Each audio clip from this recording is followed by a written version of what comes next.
তুমি কি জানো একবার একজন মানুষ মসজিদের ভেতরে এমন কিছু করেছিল যেটা শুনলে তুমি অবাক হয়ে যাবে।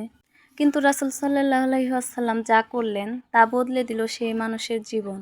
একদিন নবী করিম সাল্লাল্লাহু আলাইহি ওয়াসাল্লাম মসজিদে বসে আছেন, সাহাবীরা তার চারপাশে, সবাই মনোযোগ দিয়ে রাসূল সাল্লাল্লাহু আলাইহি ওয়াসাল্লামের কথা শুনছে। এমন সময় হঠাৎ এক বেদুইন মসজিদে প্রবেশ করলো। সে গ্রাম থেকে এসেছে, ইসলাম সম্পর্কে খুব বেশি জানে না।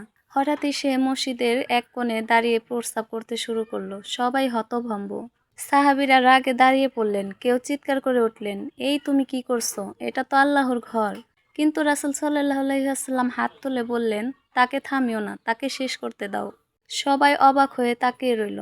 প্রস্রাব শেষ হলে নবী মৃদু কণ্ঠে বললেন, এই জায়গায় আল্লাহর জিকির, নামাজ ও কুরআন তিলাওয়াতের জন্য, এখানে এই কাজ করা ঠিক নয়। তারপর রাসূল সাল্লাল্লাহু আলাইহি ওয়াসাল্লাম নিজে পানি আনালেন, সেই জায়গাটা ধুয়ে দিলেন। তার মুখে ছিল হাসি, রাগ নয়, ছিল দয়া। লোকটি রাসূল সাল্লাল্লাহু আলাইহি ওয়াসাল্লামের দিকে তাকিয়ে বলল, হে আল্লাহ, তুমি আমাকে ও মুহাম্মদকে রহম করো, আর কাউকে নয়। রাসূল সাল্লাল্লাহু আলাইহি ওয়াসাল্লাম হেসে বললেন, তুমি আল্লাহর রহমতকে সীমিত করলে, অথচ আল্লাহর রহমত তো সবার জন্য। সেই বেদুইন পরদিনই ইসলাম গ্রহণ করেছিল। সে বলেছিল, আমি এমন মানুষ কখনো দেখিনি যিনি রাগের বদলে ভালোবাসা দেখান। তিনি আমাদের মারেননি, বরং আমাকে শিক্ষা দিয়েছেন।